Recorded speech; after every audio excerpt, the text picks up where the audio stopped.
For these? Will I have the money to send my kid to college? Well, that's specific. How long has that been there? 7-letter word for a bank that helps you reach your goals. Synovus. Order for Synovus? Thank you. Are you Synovus? Yes. Are you gonna ask or should I? A solid financial future doesn't happen by chance. Let's talk about your potential today. Tune in to the Blues Hound Show every Saturday, 10 a.m. on WBQP TV. For 75 years, Baptist has brought innovative care to our community. Through our Andrews Institute, we continue the legacy by providing advanced total joint care, restoring mobility, strength, and quality of life. Baptist Healthcare, here for you then, now, and always. Make sure you download the WBQP TV app, available on most streaming devices. Tune in to the Blues Hound Show every Saturday, 10 a.m. on WBQP TV. Hello, I'm Dr. Isaac Williams, and I'm running for School Board District 3. Our community is asking for change, and I agree. District 3 deserves change. District 3 deserves a representative who will listen, communicate, and stay connected to the community. Our students need every opportunity to succeed. Our teachers need support, and our community and parents need a voice. I've spent my time as a servant leader in the Marine Corps, as a pastor, as a community activist, and I'm prepared now to serve District 3 on day one. And I will be honored to earn your support and your vote on August 18th. God bless you. God keep you. Keep growing. Remember where you came from. It's the foundation of who you are. Show up for others. That's been our approach at Penn Air for 90 years. Penn Air Credit Union, 90 years strong. The State Farm Personal Price Plan helps you create an affordable price just for you. Call State Farm agent Arthur Searcy for your personal price plan today. So what day is the meeting? Fun day. With daily draw games starting at $1, every day shall henceforth be known as Fun Day. Every day's Fun Day with Pick Games, featuring drawings twice a day. The Florida Lottery. It's good fun. Good morning. This is J.O. Gatson of the Emmaus Baptist Church, Pensacola, Florida. And we've come to pray with you on this Faithful Friday, TGIF Friday. And we're just grateful to the Lord that He has seen fit to see us through. Let us pray. Father God in heaven, we come praying words of prayer, sacred words of prayer, and to say thank you because we love you. We thank you for this Faithful Friday because you brought us right up to the weekend. And we owe it all to you. We've gone through lots this week, dear God, but we owe it all to you. And thank you for bringing us thus far. And Lord, we pray that you'll prepare our hearts for Sunday's worship, the Sabbath, and that you'll vow in our hearts to be all that you would have us to be, that we will come together as saints on Sunday in our designated places of worship. Lord, this is our prayers. We pray in the belovedness of Jesus the Christ, our Lord, our Savior, the only God we know. In Jesus' name we pray. Amen.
Hello, I'm David Williams, District 3 Representative, seeking re-election to the Escambia County School Board.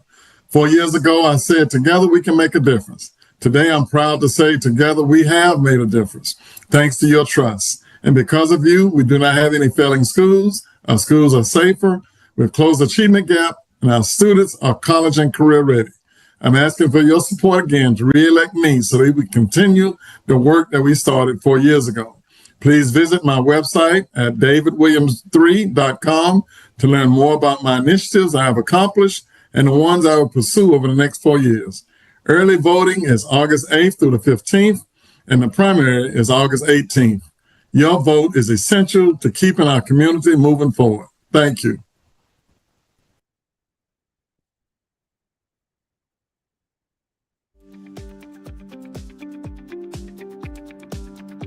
Hi, Vernon. Here's a look at your weekend weather forecast. We're heading into another hot summer weekend across the Gulf Coast. Friday brings partly cloudy skies and only a 20% chance of rain. Afternoon highs will reach 89 degrees with warm overnight lows of 79.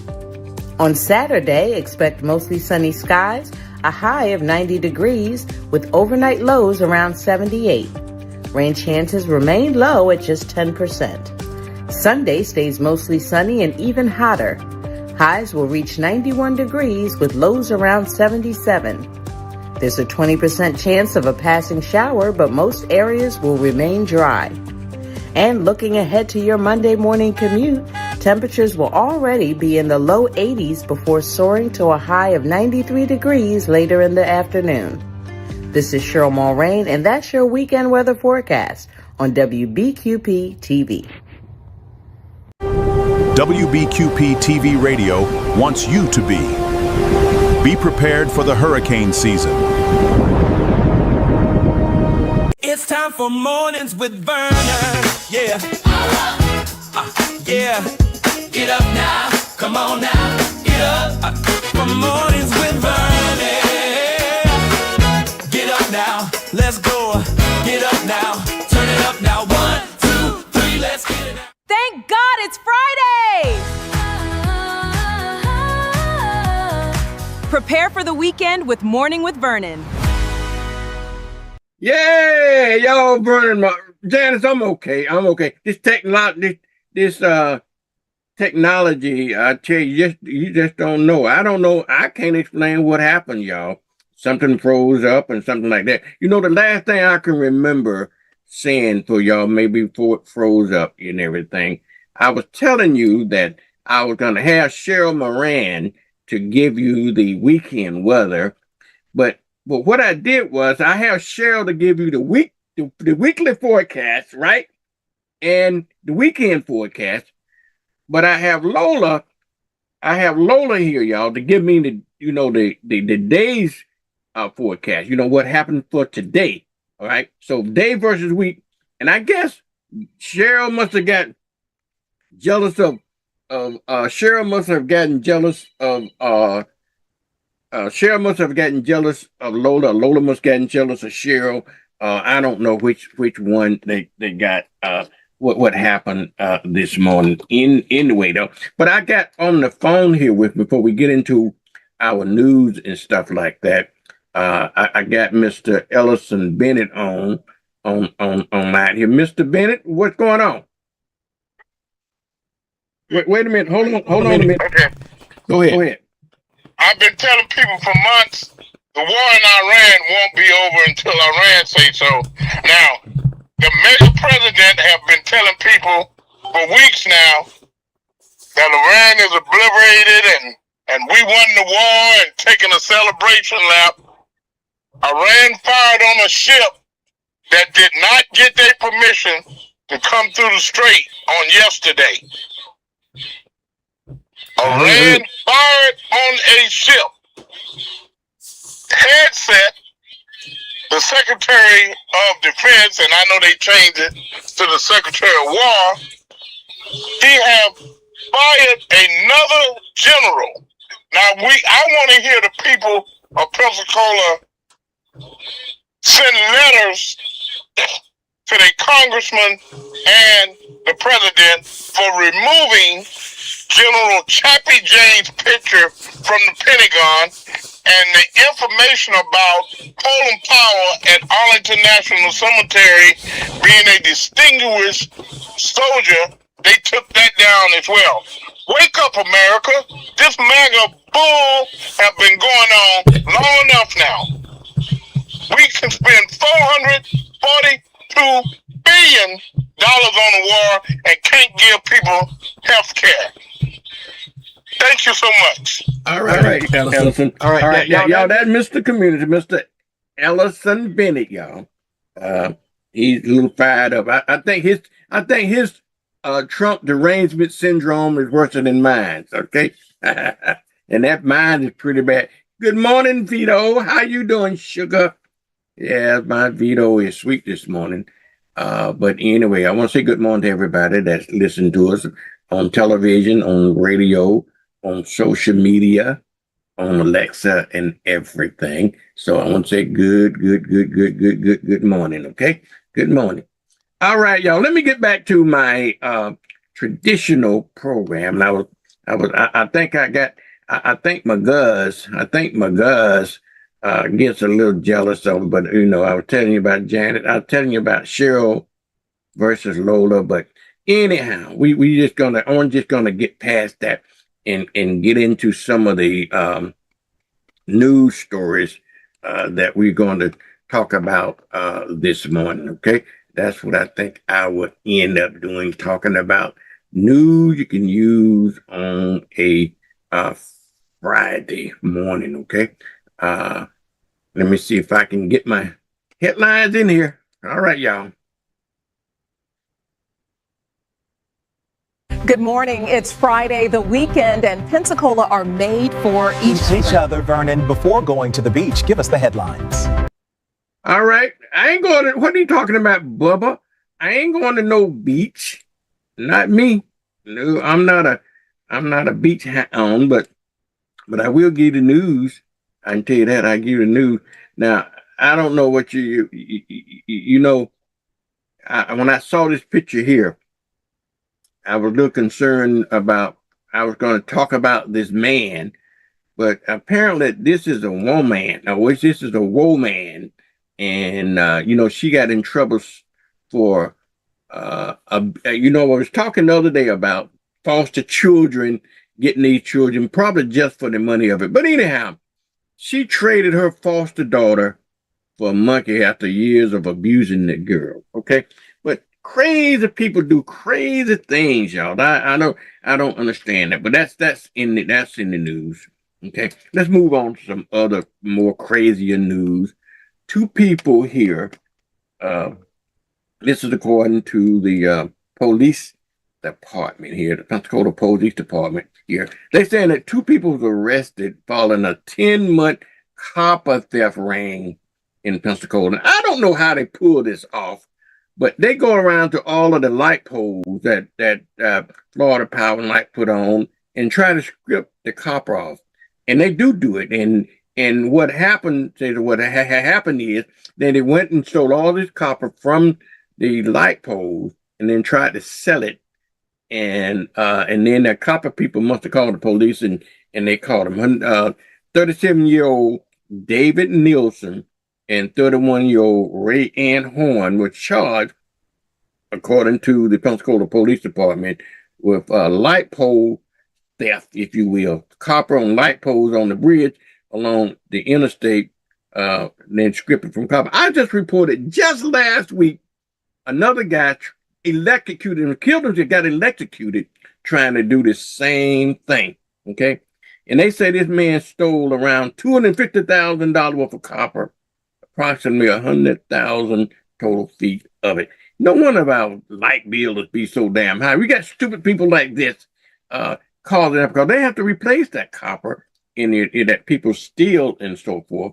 But anyhow, he got busted. He got busted. You know how he got caught? He got caught by the game wardens. the Florida Fish and Wildlife got a SWAT team, if you don't believe it, because he jumped into to avoid apprehension. He jumped into the water, and so but they pulled his ass out, and they charged him with this kind of stuff here. Anyhow, stupid news, stupid news, stupid news, stupid news. Okay, I love to report stupid news because stupid people do stupid things. Okay, all right, let's go on to another stupid news, and this is what I don't understand here. They just arrested y'all this doctor. Okay, and then I guess all these cases allegedly until they're proven, but they said a Pensacola doctor was arrested yesterday for prescribing pills that he didn't have no business subscribing to. Some 25,000 and 500 pills worth of pills later that he's been prescribing illegally. His name is, I guess his name is Doctor. That's the only way you can get to try pills. I'm assuming he's a doctor. 58-year-old Edward Scott Morrison, Pensacola Beach, faced 41 counts in federal court, accused of illegally distributing controlled substance. But now I noticed they didn't put his mugshot up there. I wonder why. Okay, I wonder why. But anyway, he has been arrested. And now this must have been about the fourth or fifth case that we reported in Pensacola. Now I've been reporting several of these pill mills. You know, when one of them in Cantonment, one was downtown. I mean, over on the other side of town. Several of them, and I think that's a national trend across the country because the feds got involved. So they have been taking down doctors all across the country that are prescribing illegal drugs to people, abusing their licenses, if you will. But anyway, we got the sheriff on this morning, and we're going to talk to the sheriff because a lot of it is contributing to the opioid problem that we have here in town. So, but anyway, he got caught. He's down. Okay, got caught. All right, let's talk about this subject here. One Blood has experienced emergency shortage of an O type blood, y'all. If you got O type blood, you might pay attention to this because they got an emergency. I'm O positive myself, okay? But if you're O positive or O negative blood, One Blood needs your help. The blood centers say that they're experiencing an emergency shortage of this type of blood. Okay. If you want to have an opportunity to help your community, then go down to the blood center there and donate if you're an O positive or O negative type blood, if you will, you could help somebody.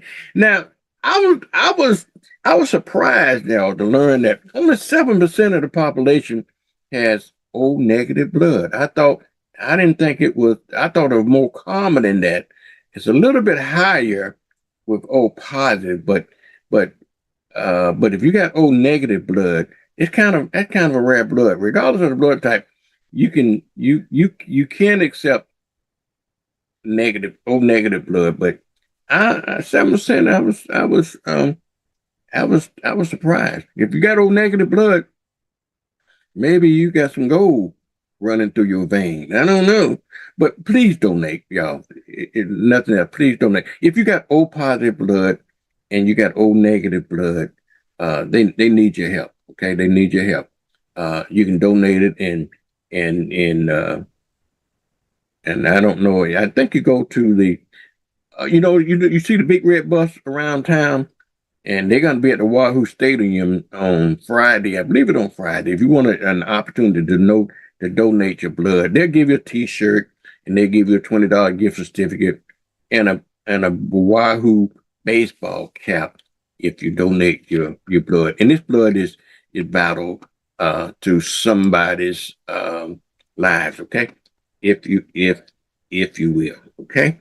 All righty. In addition to that, let's go on to the next story here. This is, come on, story, where you at? Always something here, right? All right. This Pensacola. See, I told you I get the report on because I like to talk about these crazy people doing crazy things. All right. Now, this man here, this is a car dealer, right? A car dealer on Pensacola Boulevard, right? He is charged with harassing the taco truck owner on an ongoing issue. Okay. So the owner, these are two businesses fighting now, right? This car dealer is charged with harassing this Mexican restaurant owner. They say for the last 10 months or so. So they arrested him on stalking charges. But he was released on a $15,000 bond. But they say that this car dealer I guess he's a used car dealer. I don't know what he used. I never heard of him anyway. But they say that he's owned America's first auto sales. That's located there on Pensacola Boulevard. And the man that he was harassing on a taco, on the taco rack there on 29, located there also on Pensacola Boulevard. And they say that they neighbors, they neighbors. And so both owners, they admit to having a spat here. But anyway, a report is saying that the car dealer, that's what I'm going to tell you the difference. This is the car dealer. It's a brown man. I guess this, I'm going to say this, y'all. Brown versus Brown. Because this guy obviously of Indian descent, not Native American, but Indian descent. And then the taco man obviously is Hispanic, Mexican descent. So two brown people fighting there. It says, my grandmom used to say, y'all don't mind that. That's white folks' business. So y'all don't mind this brown folks' business, I guess. but anyway, the car dealer was he was charged knowingly and willingly engaged in a course of conduct that was doing what they called emotional distress to the taco owner for no legitimate purpose. Now, according to the report, now here's what they say that happened, y'all.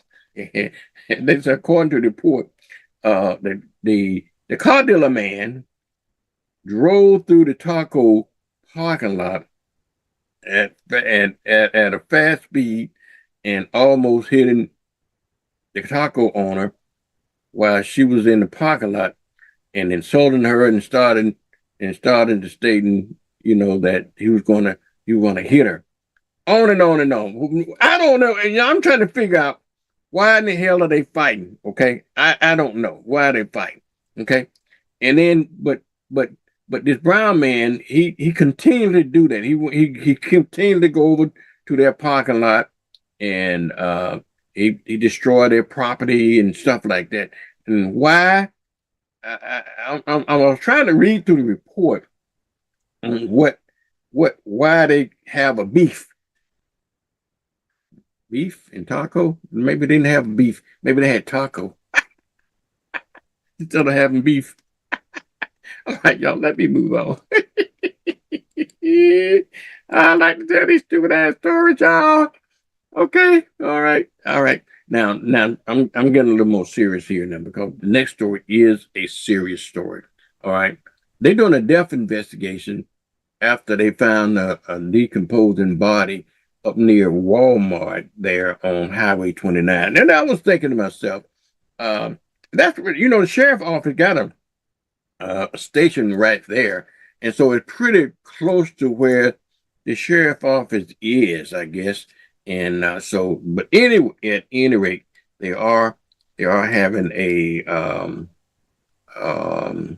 investigation on when more information comes out about that, we'll continue to let you know, because it is they don't have the details on what they found. All they know right now, that according to the report that was sent out, and according to what I heard on Channel 3 News as well, is that somebody smelled a strong odor in the area, and so they went to the sheriff office there and they reported it. So when they went and investigated, they found an individual, which was a male, but he was in a state of deep decomposition there. So they had the medical examiner office to pick him up, and they're going to perform an autopsy on him, and they will know later, a little bit later on, about what happened in that case. Okay. All right, let's move on. Y'all know yesterday they opened the Costco store, right? They opened the Costco store in Pennsylvania. They said thousands of people was at Costco's yesterday. Okay, thousands of people. I'm gonna wait till the dust settles. If you ask me, I'm gonna wait till the dust. Excuse me. You might want to be a member. You got to be a member of the Costco Club. It's there on 9 Mile Road. Used to be where the old Kmart. If you don't know where the old Kmart used to be, but it's right there on the corner of 9 Mile Road and Kimstrand Road. Okay, they got a brand new big old Costco's over there. All right, and so if you want to be a member, go over there. Yesterday they said it was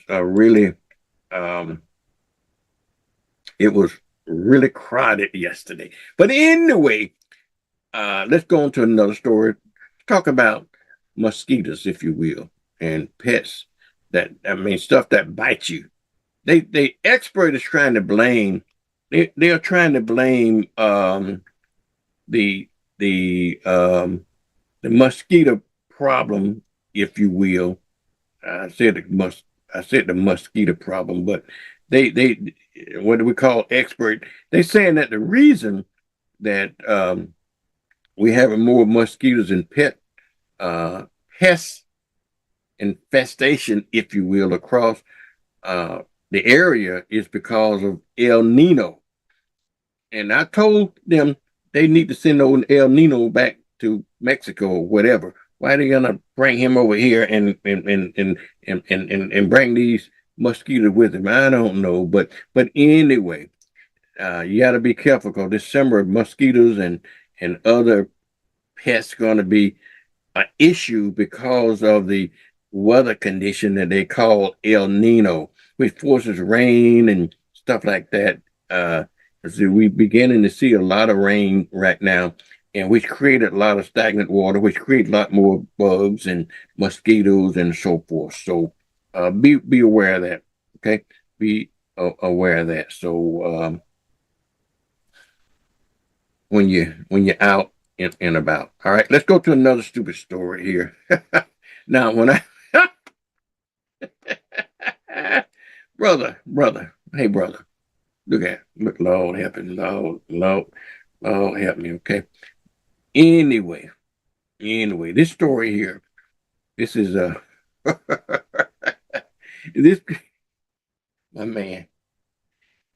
He's a convicted felon, and he was arrested after stealing a car, and then he went on a car chase with the police. You know what they always say? You might can outrun the police, but you can't outrun Motorola.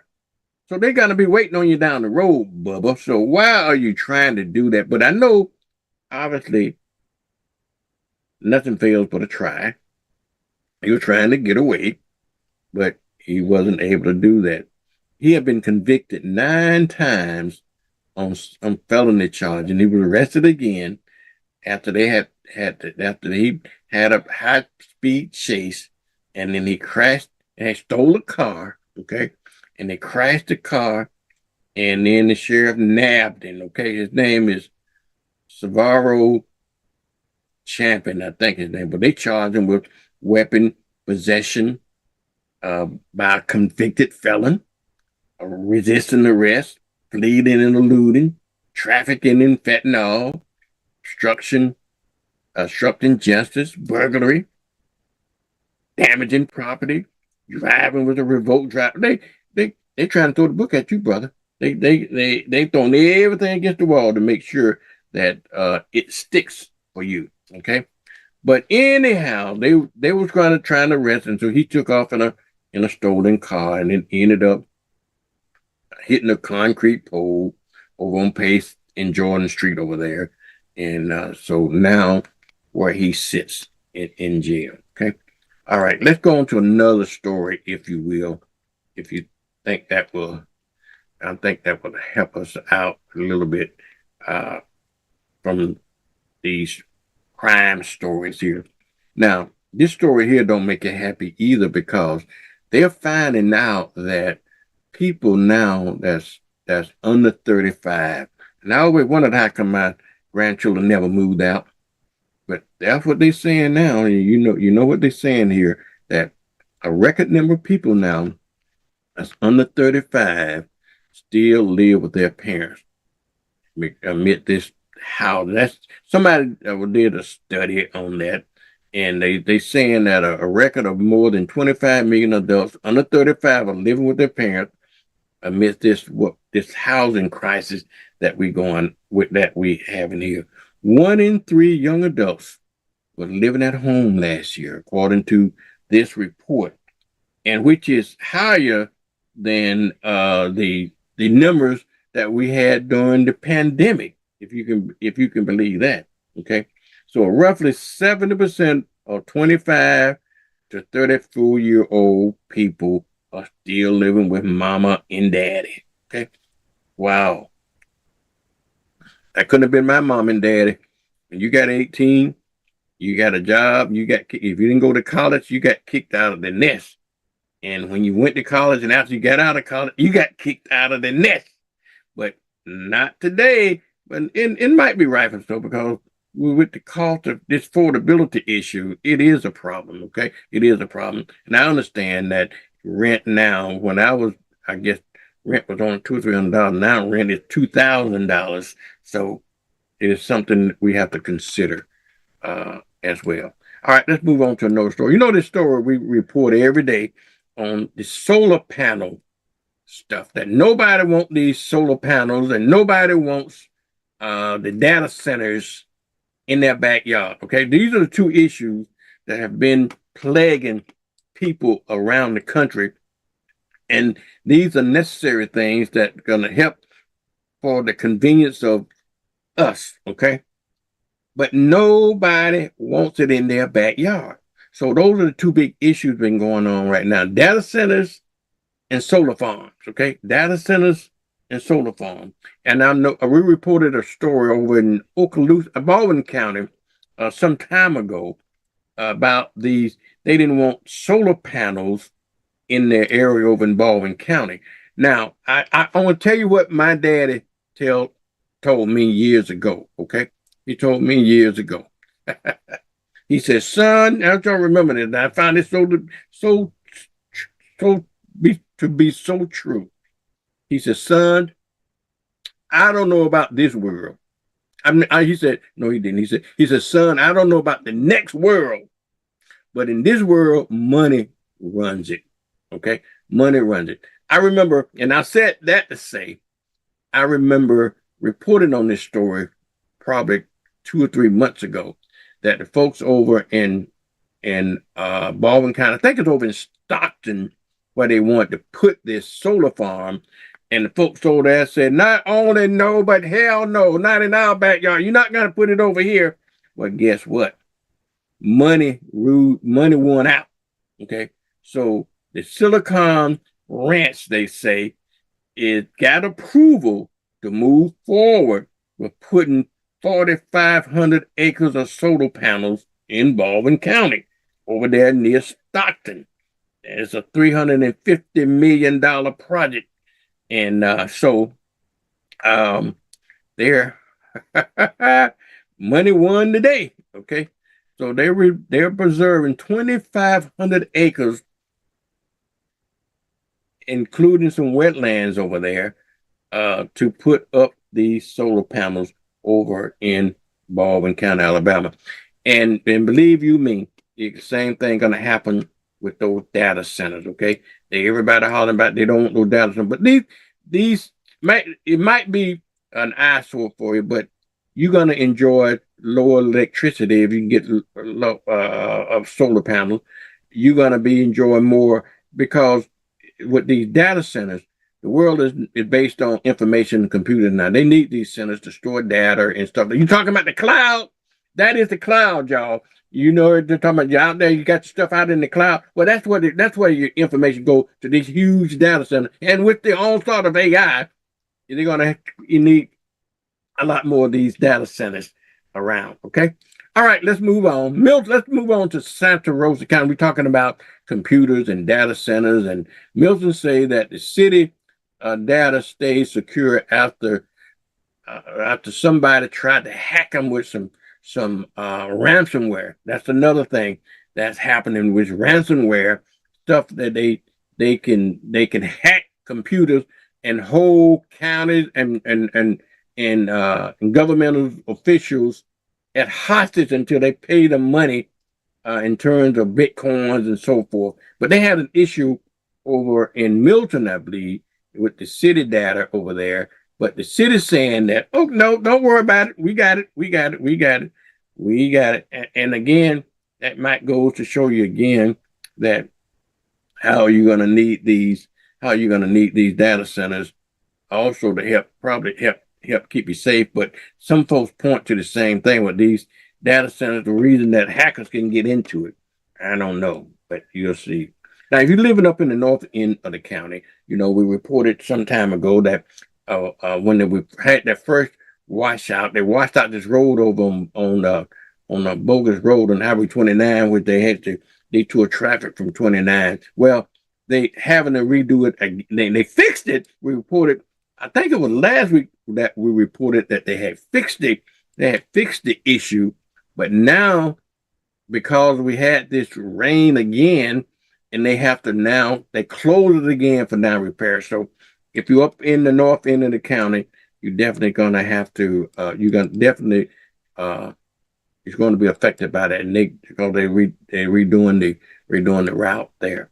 All right. Now, another thing, it started in July. Y'all, we got some new state laws that is going into place in July. And some of these laws are good.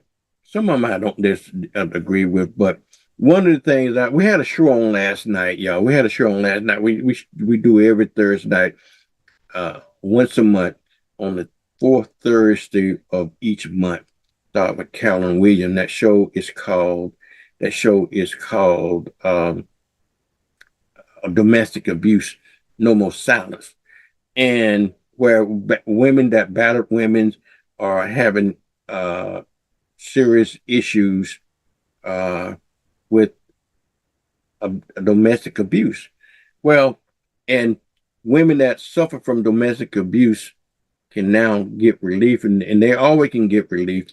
But they had a fund set aside, $1,500. This is a state fund. They had set aside $1,500 for women so they can find some relocation when they leave these a domestic abuse home, which is not a lot of money in comparison. $1,500. I don't know how long that would hold out anybody. But the new law that they passed and effective thought in July 1st, up the ante from $1,500 to $5,000 to help get women out of these situations. And they go to places like favor houses and places like that to get them out of the abuse. But you need to check out that show on WBQP dealing with domestic abuse. And they got several other laws that are going to take place on July 1st. But this one particularly that is dealing with domestic violence. And so I think that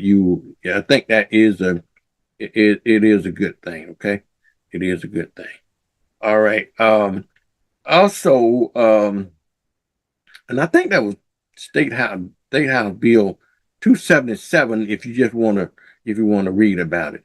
Also, it said that in that same law, repeat offenders of domestic violence will now face longer prison sentences. They're gonna charge them with misdemeanors to felony charges, and so that is a good thing, because folks, if you in these domestic violence situations, if they threaten to kill you, you better take them. You better take it seriously, because they're just not whistling Dixie sometimes. And we have had a really epidemic of issues this year alone dealing with domestic violence. All right, let's go on to a story about Dana. Y'all know who Dana is? Well, Dana is DNA. Now, they I thought there was a cute story, and DNA have solved one of the oldest cold case that going back to the Revolutionary War soldiers. And I mean, you talking about a case that 250 years old. They using old Dana, as Muddy would say. She called it Dana. The DNA, DNA. They use some DNA information to solve a problem that links way back to the Revolutionary War soldier. Okay, that's more than 250 years ago. And they found a skeletal remains and other artifacts, and they used that information, the DNA from that, and to solve these crimes. So, y'all, man, times are getting you can't get away with nothing. With DNA and cameras and everything else, you can just forget it. All right, now I'm going to move on to another story here. Vernon, y'all. The mayor talked about this on the show the other day. Vernon Shipyard. We're going to have a shipyard coming to Pensacola. Hopefully, that's going to provide some jobs, more than 2,000 jobs. So I think we talked a little bit about that yesterday as well. Also, the GDP update shows some good economic growth, but not great, but pretty good as consumer spending, is happening with this crazy economy we got. So we don't end up with a recession or depression, if you will. All right. Now, here's another trend now I want y'all to think about. Remember the trend 40 and 50 years ago, everybody left the South going north. Okay. Well, guess what? The trend is reversing, if you can believe that. People are now flocking to the South like they never done before. Just like people, like my auntie used to say all the time, not about going south, but she used to say this about dead people. She used to say all the time, which is crazy, when you hear that somebody's dying. I said, you listen to yourself. People dying today like they never died before. So people are traveling south, y'all, like they never traveled before. Okay. I just said all that to say that. So the trend is coming back on. You can see that now. Gentrification is a great example of that. The suburb. You remember when the white folks, when we did with integration, we started integrating, and then we was in this black folks was in the rural area, and they started integrating to the cities, and then white folks ran to the suburbs. Okay, so they ran to the suburbs and created a lot of traffic problems and a lot of other stuff, and now they're migrating themselves back to the city, okay? And as we moved out to the suburb with them, we followed them out to the suburbs, and now they're running back to the city. Now, when we ran the same thing, we ran north with these folks, and now they're running south, running from us. Y'all know what they're running from, so come on now. Help me out. Come on. All right, let's move on. Let's move on to another story. The national story. I'm gonna get in these stupid national stories here, but this man here, Dershowitz, whatever his name is, he's a Trump friendly person, whoever he is. But anyway, he's a one of those law professor. I don't remember whether he's at Princeton or he's at Yale or he's at Harvard, but he's one of these lawyers that and you know what, I think wasn't he on the OJ trial or something like that, something about that. But anyhow, he's saying that it's already been he was talking about the Democratic Party after making this switch. He said that the party's already blown up. And y'all, I ain't gonna read that story. Go ahead. This crazy boy here, okay, this crazy boy here, y'all call y'all president. He got into spat with the folks in his own people over in Congress when he went over there. And they got a stalemate over now whether or not he's going to sign this bill that they passed, a partisan bill that they passed over there. Anyway, but then they had to talk about the stupid war he started, and now he don't want after they passed this bill that Trump didn't like because he want this voters bill passed so that he can do away with mail-in voting, and so the Democrats now they got another bill that they want to fast track for Trump, but they got a Democratic senator is blocking that bill until Trump signed the housing bills. See, they signed that great housing bill, a bipartisan bill that they passed a couple of days ago, but Trump refusing to sign it and everything because he wants his Save America bill to be passed and everything. So we have to see what happens with that. Now, y'all know the Supreme Court yesterday. Well, I guess Trump ought to win because he got the White House, he got the Congress, he got the Senate, and he got the Supreme Court on his side. They gave him yesterday a green light to eliminate some immigration issues, like people that here working on visas and stuff like that, particular people, Haitian descent and so forth. Now they over here working, legitimate working, but now they can, the Trump administration can send them back. In addition to that, they also have, they also can turn people around at the border. You know, it used to be that when people seeking asylum to this country from their country when they are dangerous, we used to be sympathetic for that. Well, the Supreme Court have gave the Trump administration the right to unequivocally turn these asylum seekers away, and also to send back people of color, basically, with visas that work in this country, like Haitians and different other groups that come in this person on a legitimate visa now. Legitimate visa. So Trump want to send them back. Okay. And so that it is what it is. Okay. They got a last thing I'm gonna talk about here, and then I'm gonna go to a commercial break. But they got a in the Smithsonian, they got a new Smithsonian exhibit now, trying to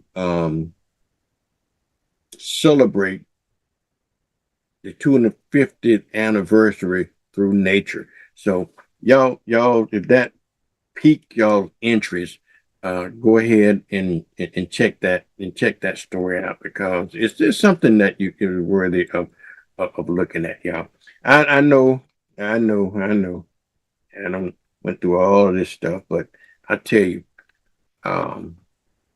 we got some other good stuff coming up here in just a few minutes, y'all. But before, we're gonna take a commercial break. But when we come back from the break, y'all, I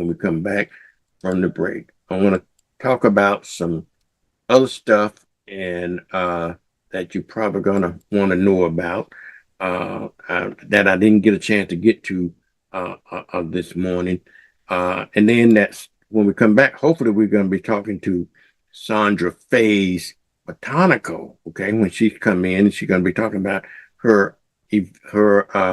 She features every week a new product. Okay, a new herbal product that can help you. So we'll be talking with her about at about 7:45. Then at the 8 o'clock time frame, we're going to be talking to Dr. Tawana House, and at 8:30 time frame, we're going to be talking to the sheriff, and then hopefully we're going to be getting into some Black history that we usually do, and some community announcements as well before we can get off the air.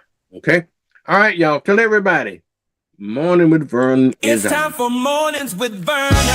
Yeah. Yeah. Get up now, come on now, get up. From mornings with Vernon. Get up now, let's go. Get up now, turn it up now. 1, 2, 3, let's get it now. The State Farm Personal Price Plan helps you create an affordable price just for you. Call State Farm agent Arthur Searcy for your personal price plan today. I remember these. Will I have the money to send my kid to college? Well, that's specific. How long has that been there? 7-letter word for a bank that helps you reach your goals. Synovus. Order for Synovus? Thank you. Are you Synovus? Yes. Are you gonna ask or should I? A solid financial future doesn't happen by chance. Let's talk about your potential today. Since 1951, we've been here for our local community, creating pathways to care. We meet you where you are, with trusted doctors in convenient locations throughout the area. Baptist Healthcare, here for you then, now, and always. Day or night, your loved ones show up for you. At HCA Florida Healthcare, we do too. Because you're the center of our family, Florida's largest healthcare family. And you'll feel it in everything we do. HCA Florida Healthcare. We show up for you. Need a new outfit for a special occasion? Look no further than Viola's Men's Apparel. Viola's has been providing the latest styles and accessories in Pensacola for over 20 years now. We have clothes for every occasion, and we offer consultations and group discounts. You can trust that our care, quality, and class will be unmatched. Viola's Men's Apparel for all of your menwear needs. Joe Morrison Son Funeral Home has been in business since 1913. Hi, I'm David Hawkins, the owner of Joe Morrison Son Funeral Home, saying we are a full-service funeral home. We offer pre-need funeral planning. We have a newly remodeled chapel and conference facility. Stop by and see us today. We have 9 vehicles, all waiting to service you. At Joe Morrison Son Funeral Home, we appreciate your stopping by. On behalf of all of our family here at Joe Morrison Son Funeral Home, thank you so much for allowing our family to serve you. I'm Dr. Isaac Williams, and I'm running for School Board District 3. Our community is asking for change, and I agree. District 3 deserves change. District 3 deserves a representative who will listen, communicate, and stay connected to the community.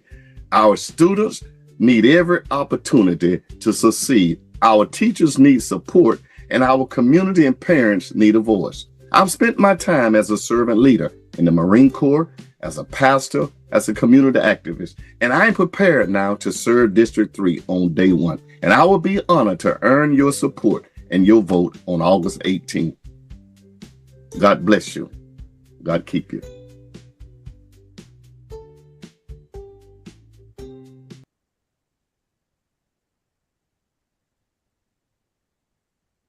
So what day is the meeting? Fun day.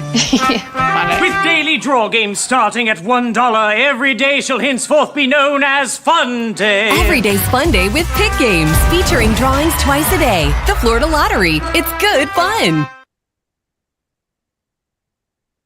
Hello, I'm David Williams, District 3 representative, seeking re-election to the Escambia County School Board. 4 years ago, I said, together we can make a difference. Today, I'm proud to say, together we have made a difference, thanks to your trust. And because of you, we do not have any failing schools. Our schools are safer. We've closed the achievement gap, and our students are college and career ready. I'm asking for your support again to re-elect me so that we can continue the work that we started 4 years ago. Please visit my website at davidwilliams3.com to learn more about my initiatives I have accomplished and the ones I will pursue over the next 4 years. Early voting is August 8th through the 15th, and the primary is August 18th. Your vote is essential to keeping our community moving forward. Thank you.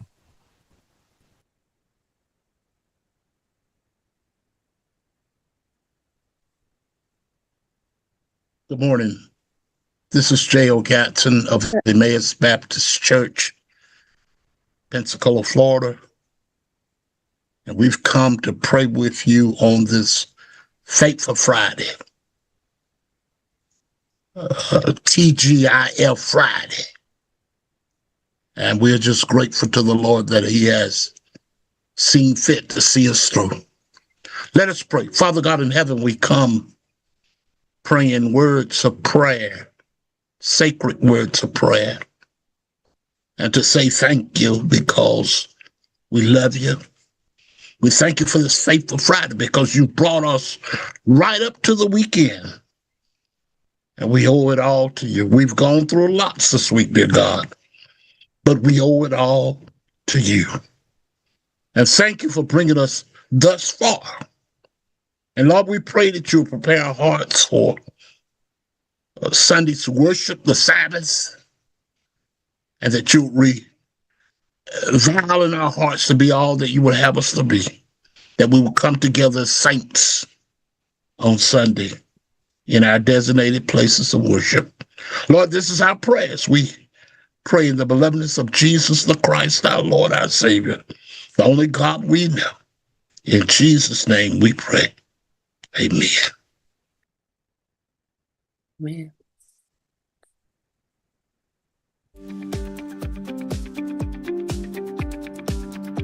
Hi, Vernon. Here's a look at your weekend weather forecast. We're heading into another hot summer weekend across the Gulf Coast. Friday brings partly cloudy skies and only a 20% chance of rain.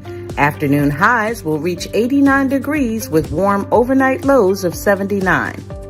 On Saturday, expect mostly sunny skies, a high of 90 degrees with overnight lows around 78. Rain chances remain low at just 10%. Sunday stays mostly sunny and even hotter. Highs will reach 91 degrees with lows around 77. There's a 20% chance of a passing shower, but most areas will remain dry. And looking ahead to your Monday morning commute, temperatures will already be in the low 80s before soaring to a high of 93 degrees later in the afternoon. This is Cheryl Mulrain, and that's your weekend weather forecast on WBQP TV. WBQP TV Radio wants you to be prepared for the hurricane season. It's time for Mornings with Vernon. Yeah. Yeah. Get up now. Come on now. Get up. For Mornings with Vernon. Get up now. Let's go. Get up now. Turn it up now. 1, 2, 3. Let's get it out.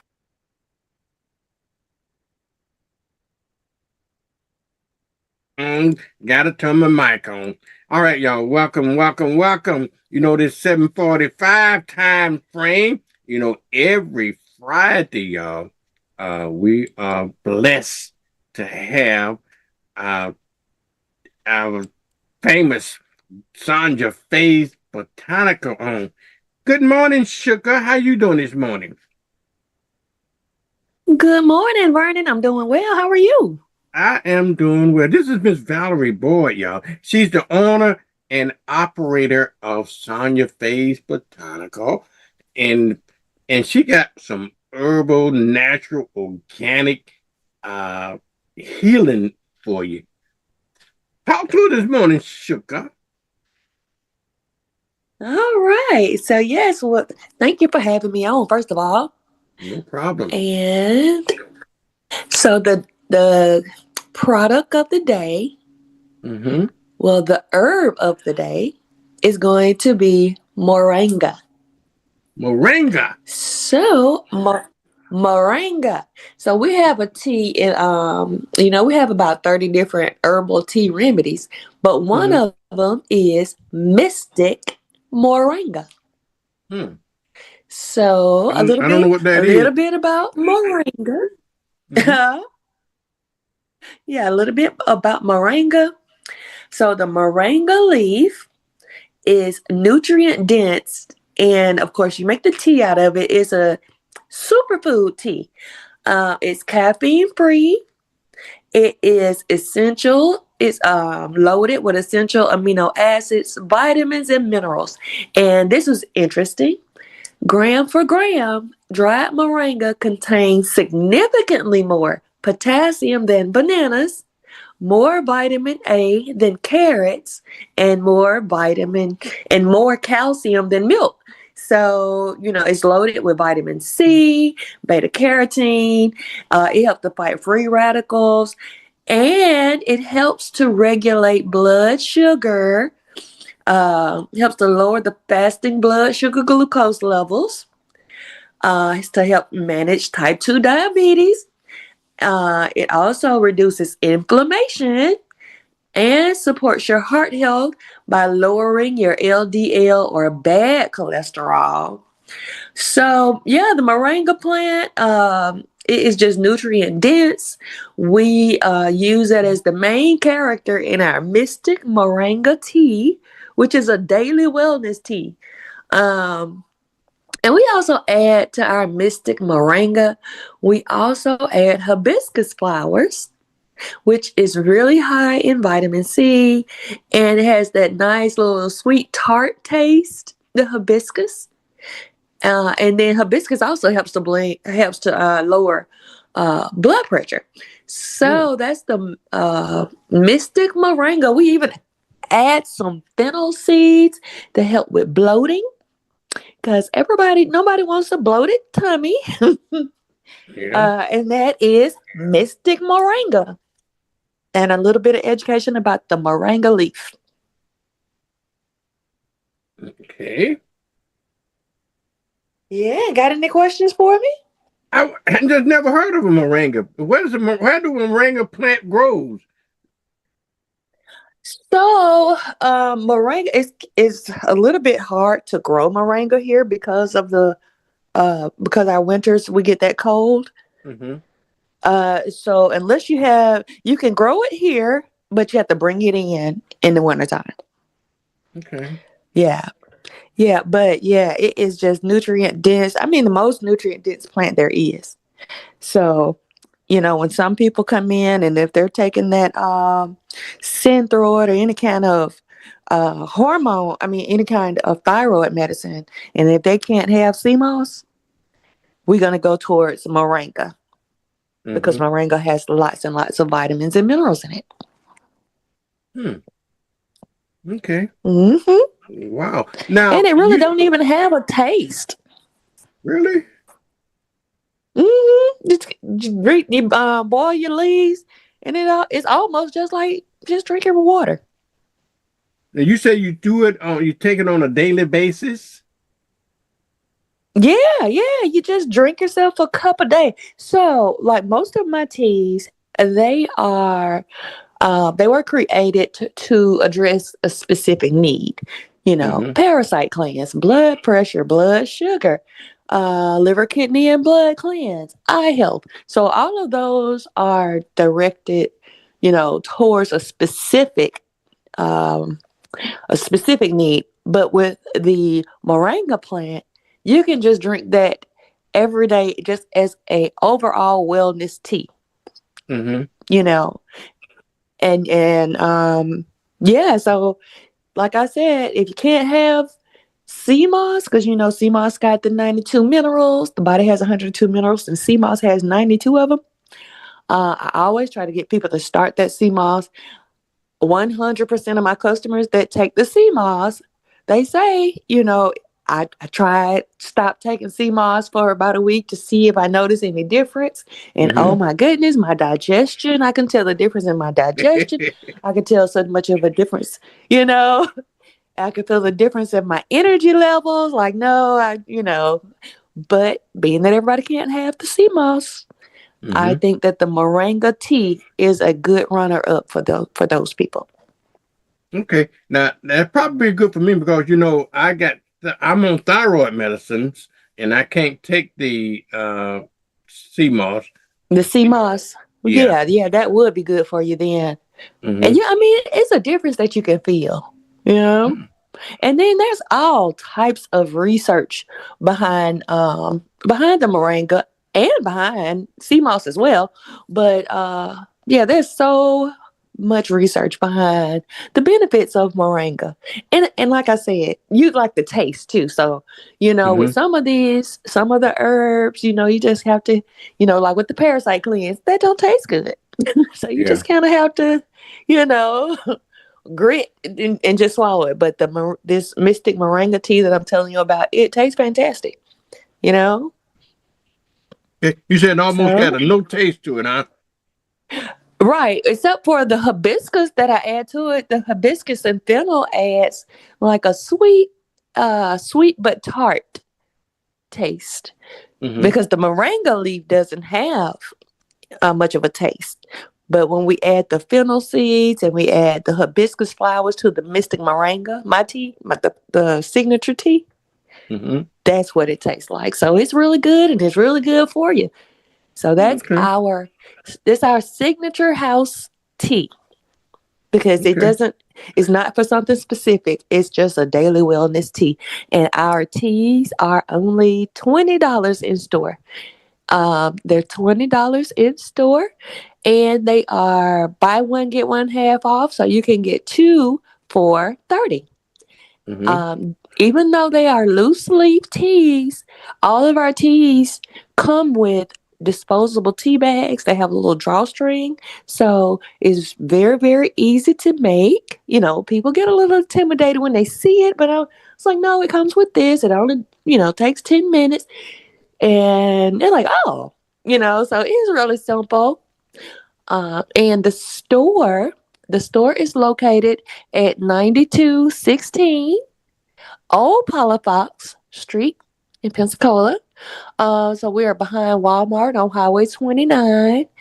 We are about 2 blocks away from KFC on 9 Mile Road in a 10 strip mall. We are right next door to Mo Treats Bakery. And our hours are Monday through Saturday from 10 a.m. until 6 p.m. And then Sunday from 12 noon until 4 p.m. Our phone number is 850-824-8222. Okay. All right. The best part of what you're doing is the price. You got some great prices. You got some great prices on your herbal products, okay? And it's really affordable, and people really need to check it out, okay? And so people always are shocked when we get to the register and they ring it up and they're like, oh, that's all.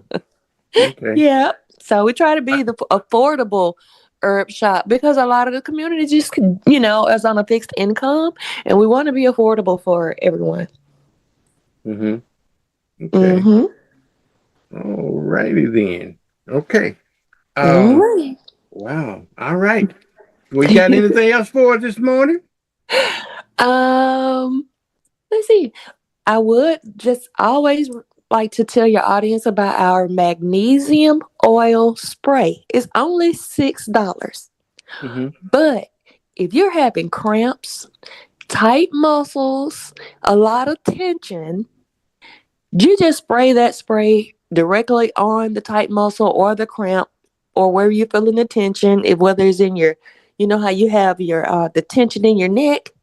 A lot of people have like pain in their knees and ankles, or they get cramps in their calf muscles and thighs easily and stuff like that. You spray that magnesium oil spray on there, that cramp is gone within 30 seconds. So, a lot of people just don't know about that. And then magnesium, half of the country is magnesium deficient and doesn't even know it.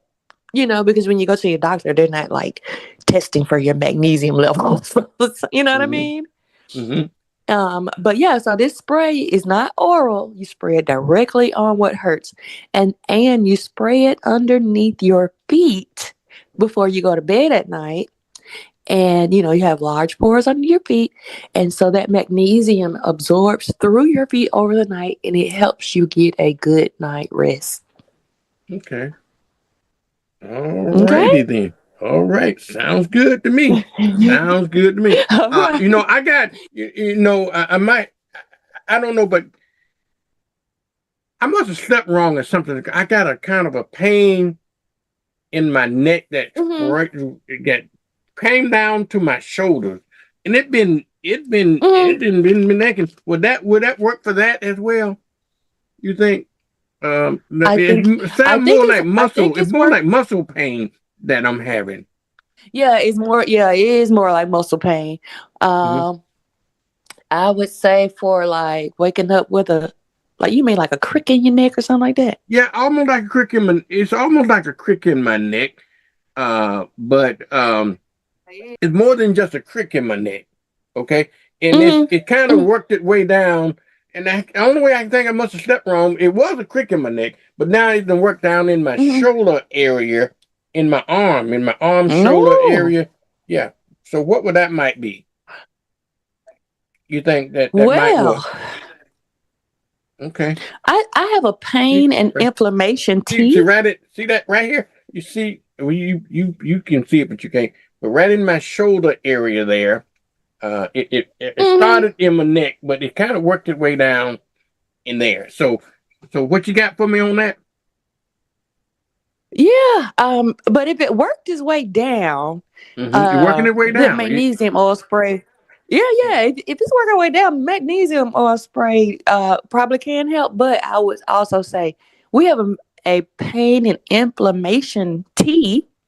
And I mean, when I tell you people, I've had a guy who he was about to. This is a customer review of that tea. This customer came in and he was walking like tiptoeing and had his hand on his back and he was in pain. And he told me that he was he owned an 18-wheeler and he was about to sell his truck because he was in so much pain he couldn't drive it. And I was like, okay, well, let's try this first. And I got him on the green apple with spirulina, the sea moss green apple with spirulina. And I got him on the pain and inflammation tea. And he did the spray, the magnesium oil spray. That man came back within 2 weeks. He was walking upright and normal, wasn't tipping around. And he wasn't tiptoeing in. Go ahead. Yeah, he wasn't tipping around no more. And he was like, hey, that tea and that sea moss and that spray, man, it saved me. He was like, you got a customer for life. And he really does. He comes every 2 weeks to get those 3 things. So if you're having any kind of pain and inflammation, those 3 things will knock it out. And, you can get all of that, the sea moss, the tea, and the spray for $50.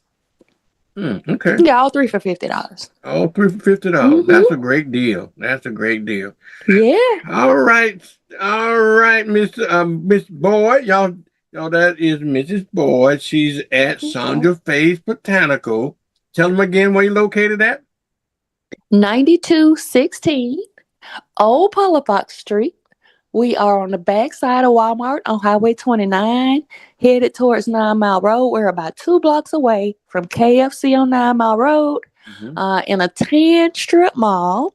You can't miss it because my picture's on the window and it says all natural remedies. And we're directly next door to Mo Treats Bakery. Okay. Well, very good. Very good. All right. Well, thank you, Sugar. We appreciate you.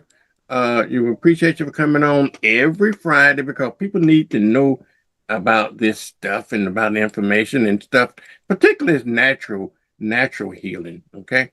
And so we appreciate that. All right. All righty. All right. We'll see you We'll see you on next week then. How about that? Well, we want to see you, but we'll hear you on next week. So you got to start getting early enough to put that wall paint on so we can see you. Yeah. I got your picture on here so folks can see the real you. Yes. Oh, right. Vernon, I forgot. I don't know if I gave him my phone number or not. Go ahead. So give me your phone number. Please do. Okay. So it is 850-824-8222. Okay. Give them to me again, because we sometimes get a little slow on it. They try to put it in the phone. What is it again? It's 850-824-8222. 8222. And I want your Okay. guests to know you don't have to just call me if you have a question about what we talked about today. You can just call me and just, if you have a concern, I don't care if it's embarrassing, just call me and ask me. And I'm pretty sure I can help you out.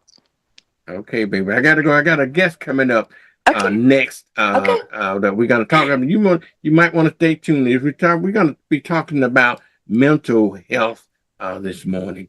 Okay. But thank you. We'll talk to you next week, okay? Okay, thank you. All right, y'all. All right, y'all. Good morning. Good morning. Good morning. That was Miss Valerie Boyd this morning. I got a special guest on with me this morning, and her name is Dr. Tawana House, and she's going to be talking to us about mental health this morning. And and that is something I believe is so important in our community. In our come on it. She didn't hang up with me. Valerie, she's gonna have to hang up on me. Okay, but anyway, good morning, Mrs. House. How are you doing this morning? Folks, let me introduce Mrs. Tawana House. She's a mental health coach, if you will. Good morning. Good morning. How are you? I am well this morning. How are you doing? I'm doing great. Doing great.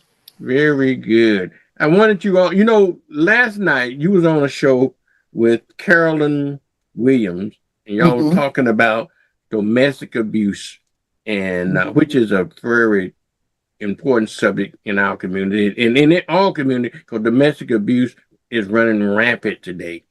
Yeah. But, even for a wider concern, we always are concerned very much about our physical health. Okay. Yes. Yes. But we don't pay too much attention to our mental health. Let's talk about that, if you will. You call yourself a mental health coach. Okay. Yes. So let's talk about Dr. Tawana House, who Dr. Tawana House is, and what you do, if you will.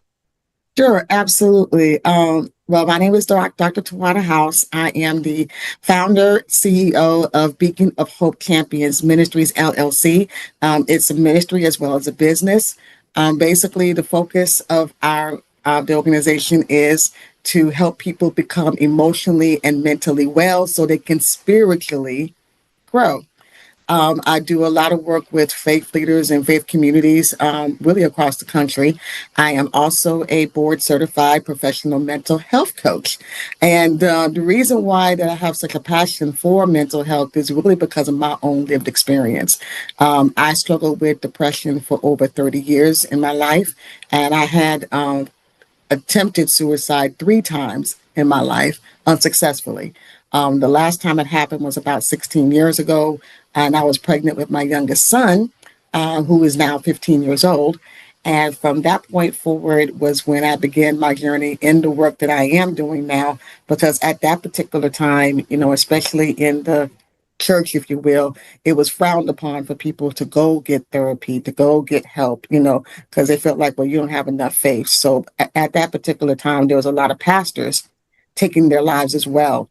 And that was when I heard the voice of God basically tell me, well, who's going to be the one to cry out for those individuals? Who's going to be the one to tell them the truth that it's okay to have your faith as well as a therapist? So that's where that all began for me. And as far as being a coach, well, I'm different than a therapist, because a therapist helps you kind of unpack the past, and also help you problem solve and navigate that journey of why you're feeling the things that you're feeling and why that process is and what that journey looks like. But I'm the one that you would come to afterwards to do a solution focused approach to help you continue being well. Because it's one thing to get the therapy, it's one thing to get the help, but now you need to have a plan and a daily maintenance routine to keep you that way. And so that's where I basically come in as a coach as far as mental health. So yeah, that's pretty much it in a nutshell. Well, Dr. House, let me kind of understand this, okay? And I'm saying this because, in our community, we always associate mental health or the lack of mental health with being, quote, crazy. Yeah. And nobody wants to seek counseling for the Mm-hmm. same reason. You know, we all need to seek counseling for whatever our needs are. But people refuse sometimes to seek that because of the stigma of being labeled as being, quote, and I hate to use this crazy term, it's not acceptable, called crazy, you know, and I'm saying crazy term, but nobody wants to do that, and nobody, and there's a shame, and just like you saying about the church sometimes frown upon it because they think that if you don't have enough faith in God, if God was all answer all your problems, just like you said, and even preachers commit suicide. Now, one of the biggest challenges I think that we're gonna find with people seeking, folks like you, seeking counseling and seeking coaching and stuff like that, is because not only because of the stigma that associated with it, but they're also because of denial. You know, sometimes people deny the fact that they have problems, and they do. How do we get past the denial stage of that? Ooh, well, that's the struggle. Let me just be honest, because I could talk about it from my experience that there was a time that I was in denial my own self. I was in denial. It really is a struggle because a lot of people just feel like you said, they don't want to, be labeled with that stigma, and they don't want to be, viewed as, like you say, crazy, or like, well, you're weak because you're dealing with your emotions and all that. The thing I could really say as far as dealing with denial, and I've had this question asked to me by other people that have loved ones that are dealing with it and they don't want to get the help. I always say that you really can't, especially when they're an adult, you can't really make someone do what they want to do. You can take that horse to the water, but you can't make them drink. So the only thing that I recommend is that be present with them no matter what. If they're not ready for that right now, that's okay if they're not. And if they're not being a harm to themselves at this particular moment, okay. You can always just say, hey, I'm here. When you need me, I'm here. I'll be present no matter what. And also just be, knowledgeable, of the resources that are available. So when that person does come from that place of denial, which usually means they get to a place where they get tired. That's what happened to me. I got tired. It took me not being able to emotionally connect with my child to break me down and say, I need help. That was my experience.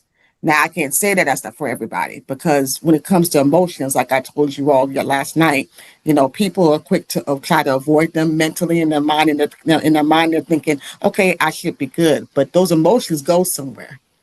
Right. And then, it eventually is going to pop up in some way.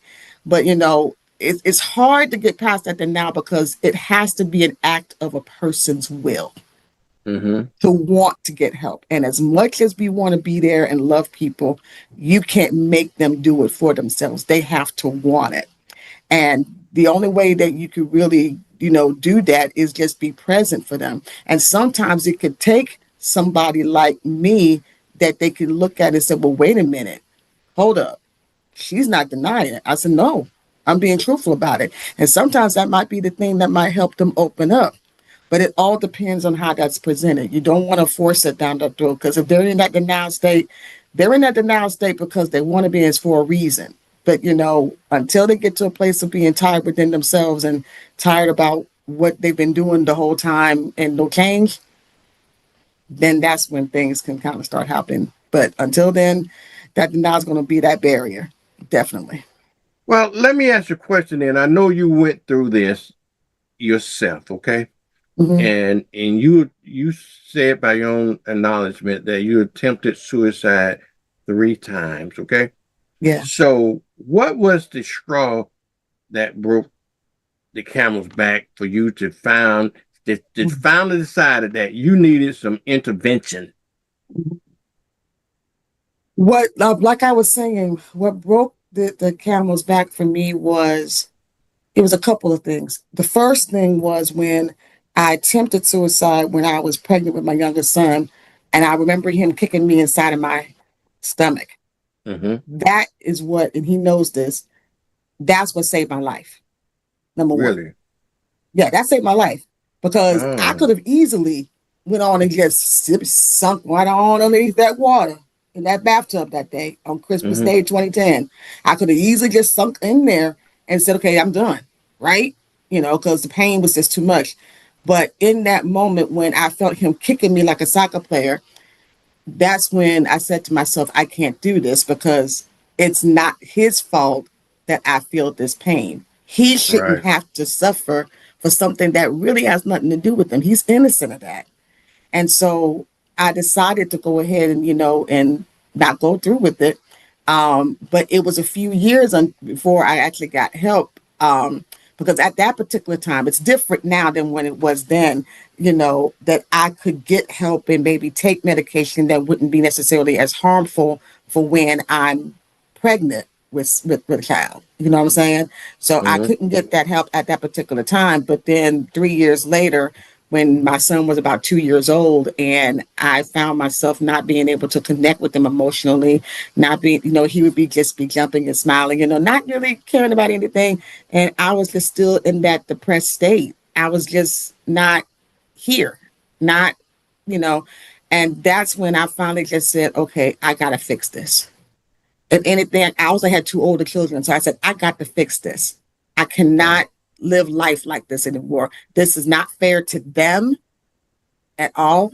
I got to figure out some way to get this together. And so that was when I noticed that when it came to my children, that's what broke me, was when it came to my children. And so that's when I started doing what I needed to do. Well, what are your advice to people that are suffering this, and what are your advice to family members that are experiencing this with folks in the family that refuses to get help? Absolutely. So what is your advice to them? Well, let me say this. My advice to the person that's struggling, I want to say to them that you're really not alone. I mean, seriously, you're not.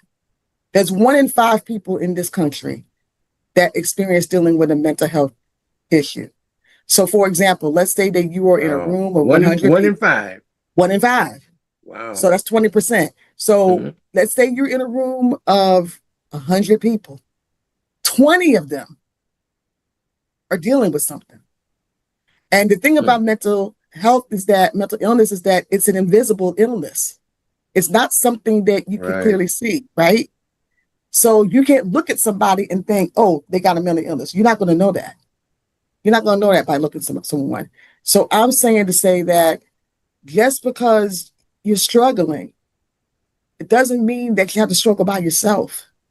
Yeah. I mean, you don't have to be ashamed of what you're dealing with. Just like when you talk about when you've got chronic illnesses, chronic things going on in our bodies, cancer, lung cancer, chronic pain, all these different things that we easily go to doctors for to get help. But when it comes to the brain, which is really the source of really how our body functions anyway, we have the stigma with it. When really in reality, if we're not healthy in our mind, we're not going to be healthy in our body, period. And so I say that to say is that you don't have to be ashamed. You don't have to be ashamed of any, because right now there are so many people that are just like, look, you're talking to somebody. I'm right here. That looks like that I've been there.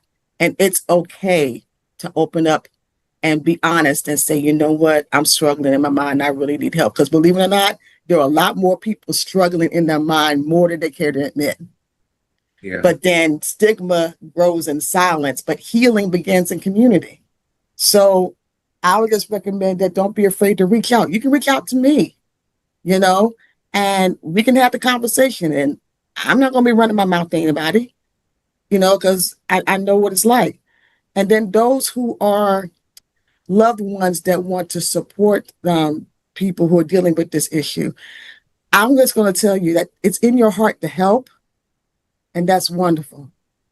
But I recommend that you learn how to help, which is be present, listen. Don't be so quick to feel like you got to fix the problem. Because in honesty, you're not going to be able to. They have to be willing to fix the problem because it's in them. Yeah. So all you can do as a loved one is get the knowledge, get the understanding, go to resources like Beacon of Hope, National Alliance of Mental Illness that actually have resources in reference to this, and then find ways just to be there for that person and give them safe space to be honest and not to judge. Because really, to be honest, a lot, and here's another thing I just thought about. In order for people to be truthful, they have to feel safe. Yeah. To know that once they speak that truth, that nothing is going to happen to them. If they feel like something's going to happen to them, like they're going to be put down, they're going to be judged, they're going to be harmed, they're not going to open up. Yeah.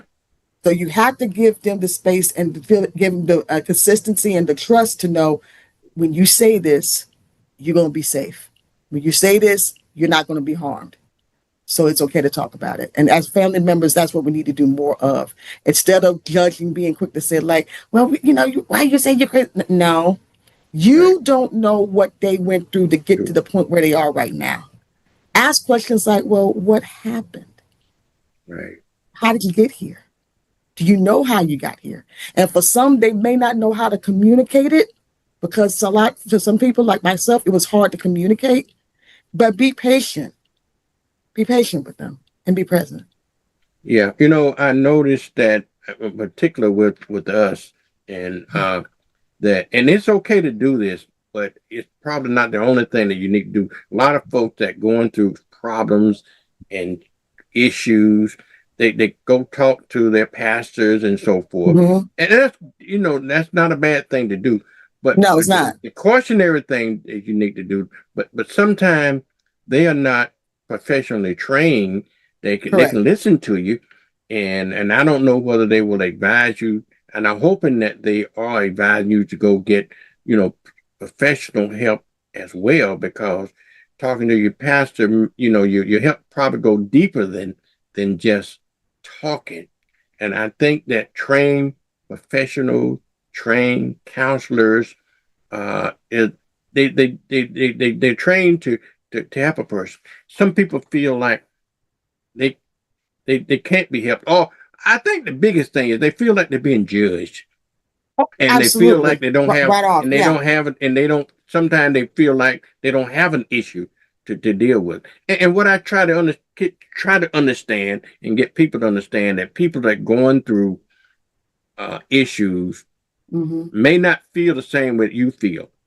Right. And what feel normal to them is not normal to you.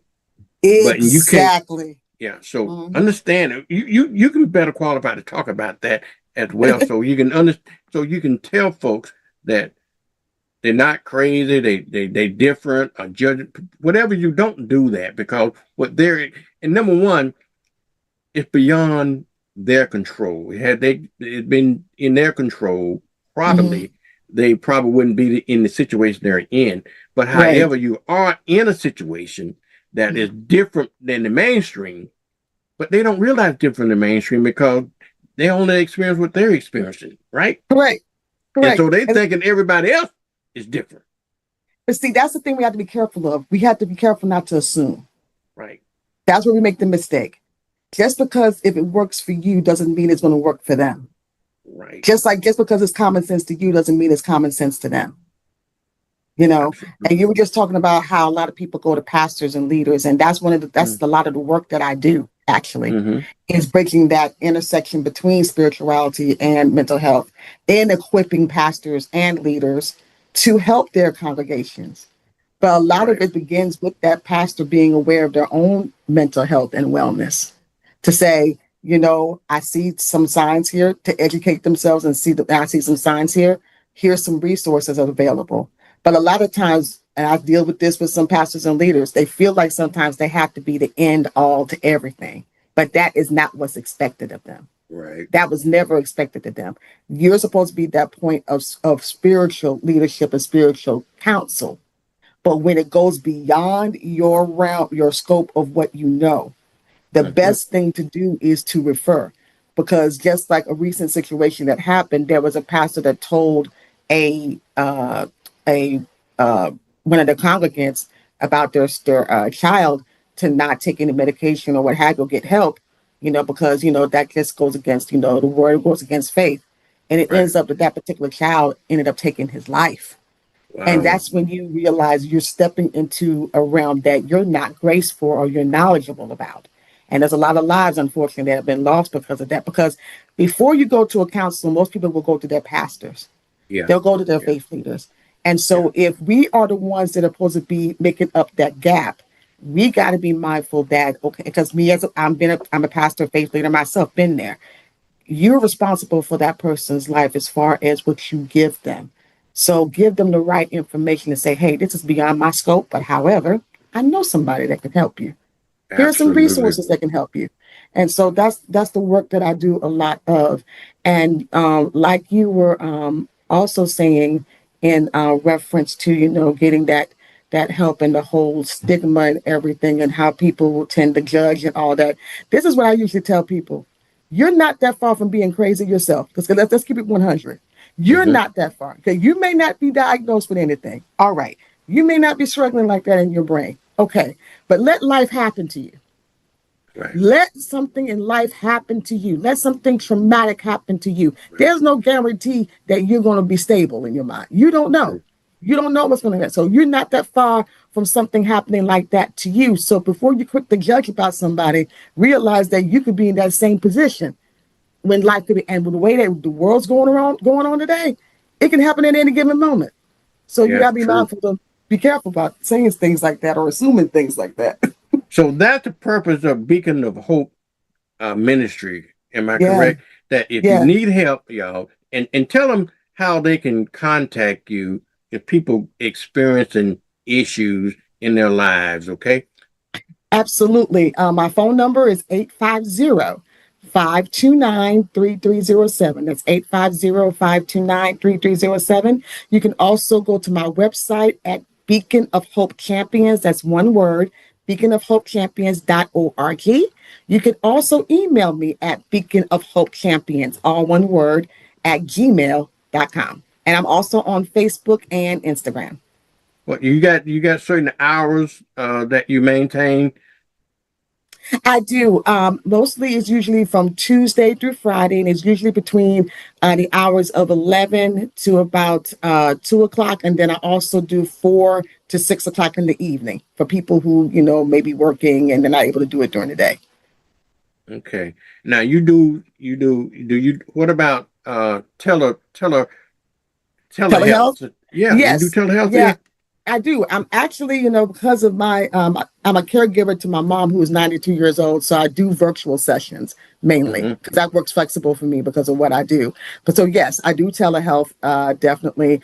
I do have, rates that are pretty affordable, of course, in situations where maybe someone who's going through a lot, but they may not be able to afford something. We are able to work things out because I believe that not only what I do is a business, but it's also a ministry.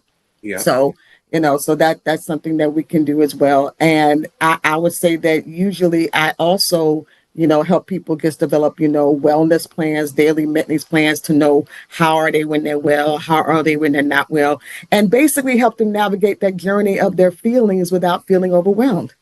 That's the goal, is to learn how to just, your emotions rise and fall, but they're messengers.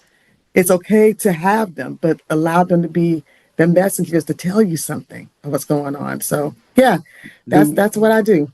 What about health insurance? Do you accept health insurance? How did that? Well, because of the work I do, it's a fee-based service. I don't do insurance because it's not clinical like therapy is. Right. So it's a fee-based service. So, but like I said, I also can do payment plans. That can be done. Like, for example, you can do a subscription. Like, for example, let's say you want to do like maybe 5 sessions, right? And you may not necessarily do them like every week or every bi-weekly, but you can probably do a subscription for a month or maybe for a certain period of time. And you can do that for, let's say, for a few months and use those sessions that you have during that time. And then you can renew your subscription going forward.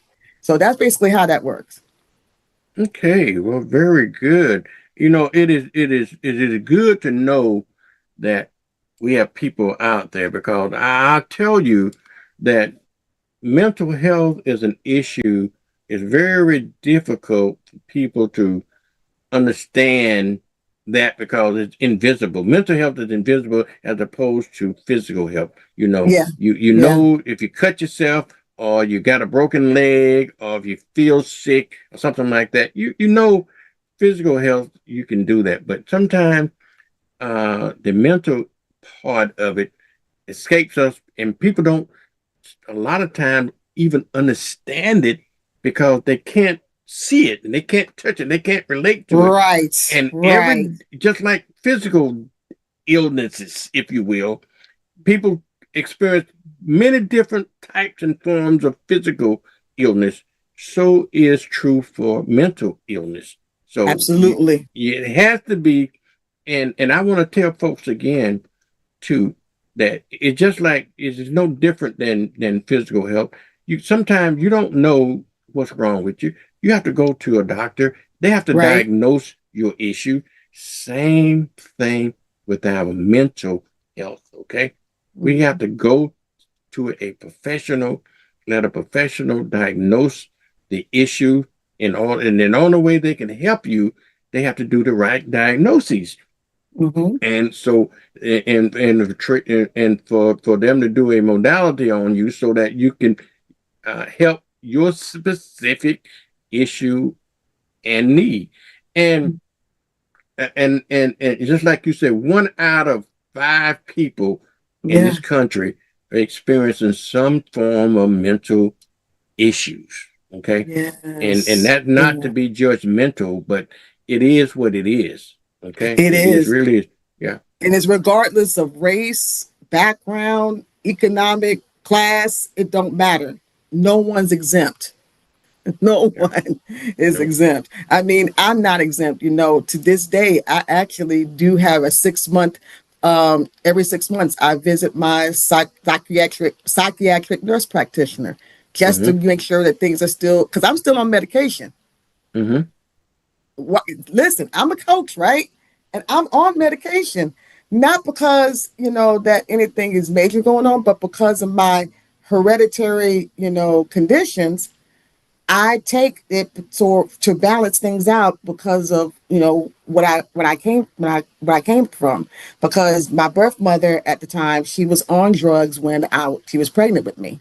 So I basically will put, I take a medication, very low dosage, but it's kind of like almost like by other pills I take, it's kind of like maintenance pills, but I still go to her, every 6 months to check up and see how am I doing, right? So listen, if I'm not exempt, and here I am being a mental health coach to everybody, guess what? Neither are you. So, yeah. Well, you know what I'm going to say about that is because, and please, folks, please understand what I mean about this, is that if you have a headache, if you take a pill and the headache go away, and then you don't take the aspirin again until the headache comes back. Well, mental health issues may work a little bit different. But let me give you an example of what I'm talking about. I got thyroid issues, okay? And I had to have my thyroid removed. And so therefore, I have to take a pill every day of my life for the rest of my life to keep my hormones, my thyroids in balance. If I don't take that pill every day, something kind of bad happened to me. And so that's what I'm saying now. So some issues you're going to have to continue to take it, whether you feel better or not. It's just a way of life. And I think people that suffering sometimes with mental illness issues, they put them on low dose medication so they can keep them balanced. But sometimes the people take it and they feel better and they say, okay, I feel better. I don't have to take it anymore. It's like you cannot treat it like that. Cannot treat it like that. Yeah.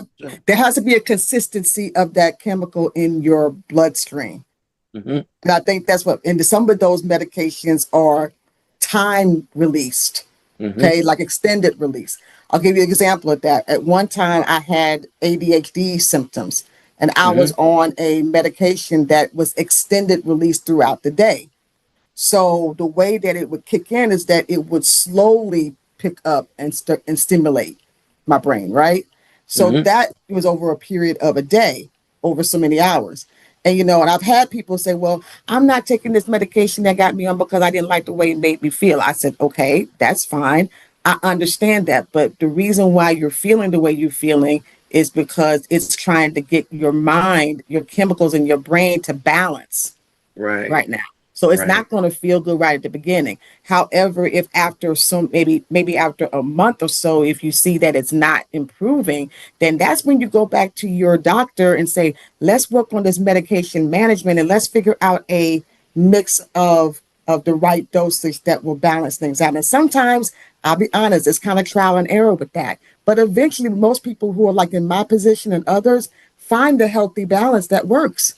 And it's the thing that they keep on doing for the rest of their life, kind of like what you're doing with your thyroid, situation. So, just because you feel good for the moment, you have to understand there's a consistency with this that you have to maintain to be able to maintain that feeling of being well. And that's not only just in taking medication, that's just in any practice of health for your life. You just can't stop exercising because, okay, I look good now. No, if you don't keep doing that, and along with eating right, you're going to fall yourself right back to gaining weight again. So it's the same practice of consistency. It really is. Well, what I found now, Dr. House, is that, and you got to understand where people come from, from which they came and how they understand.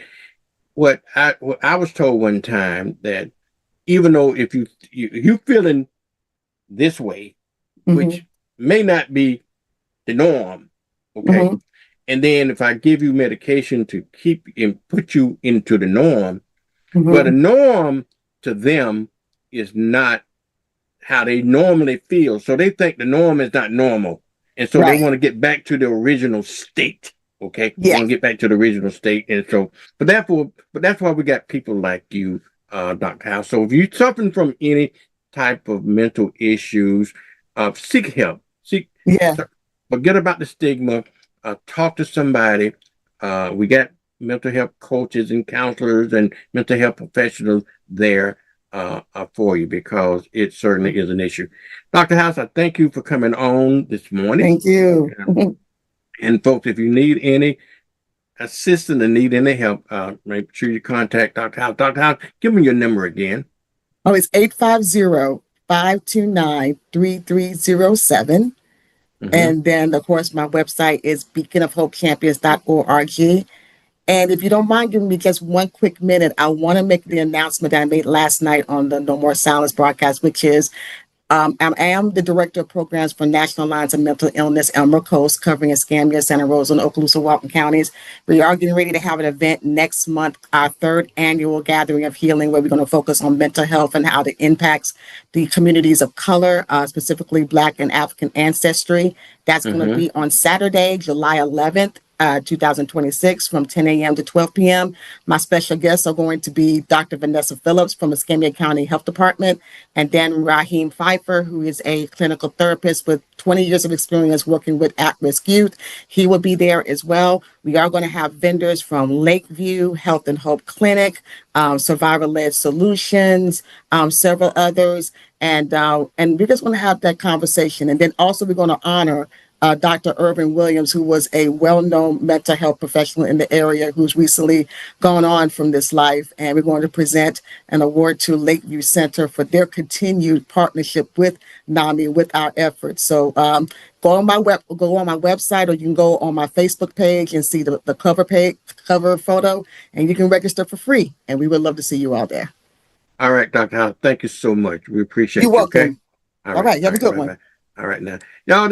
It's Tuesday. It's Friday, and we have a report every Friday from the Escambia County Sheriff Office with our Sheriff Chip. Chip, good morning. How you doing this morning? Good morning, Vernon. Got a busy morning this morning. I was a little late getting on because sometimes, I'm coming to work and I hear something taking place and I swing by there as if they need my help, right?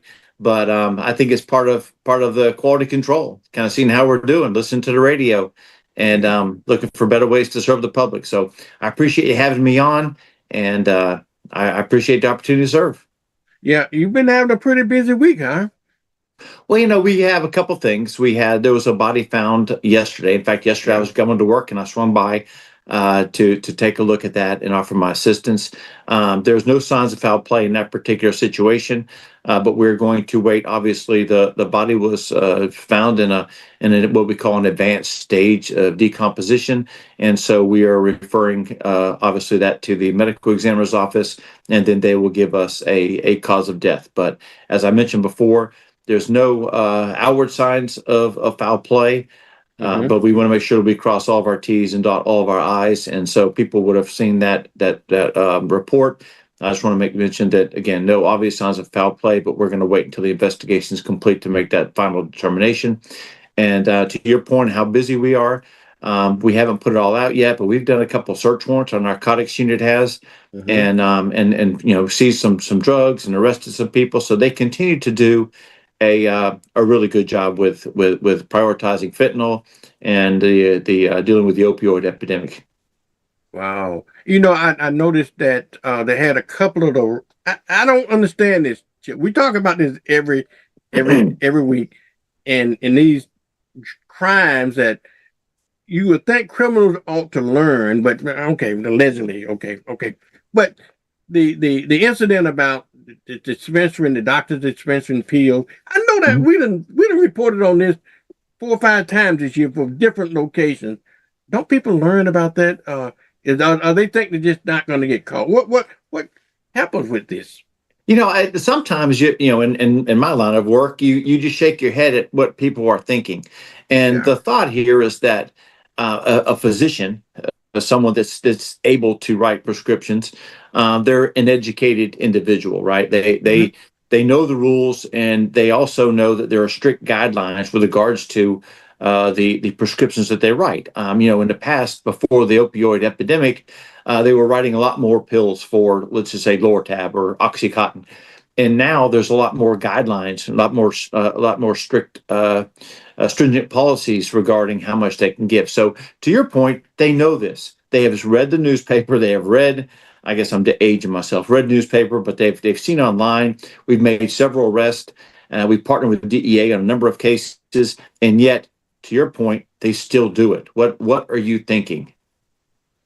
Wow, that always baffles me, because I know since I've been doing this show, we have reported on 3 or 4 other cases like that.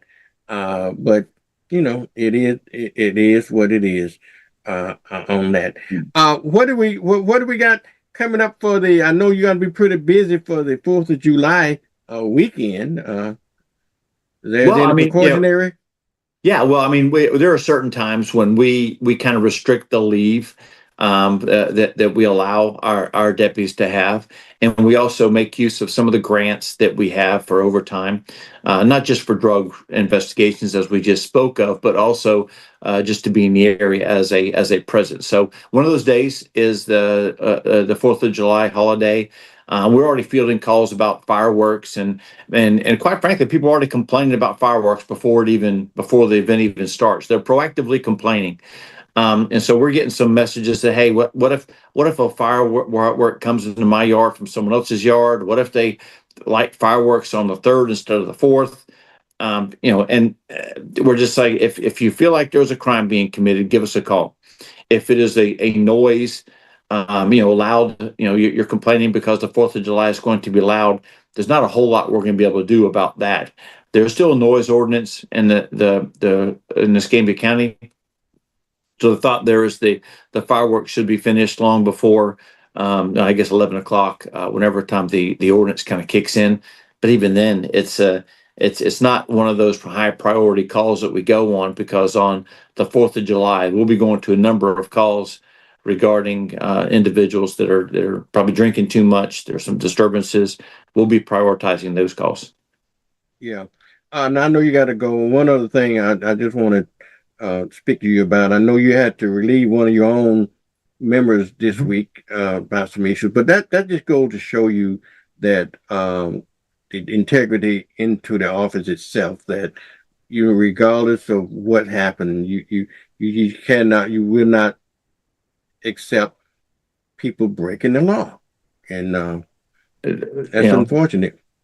Yeah, we're law enforcement officers, and we are not above the law, and we preach that, and we hold a standard. We have core values: courtesy, integrity, professionalism, and when an individual fails to live up to those standards, then we have to take action. And so it is unfortunate.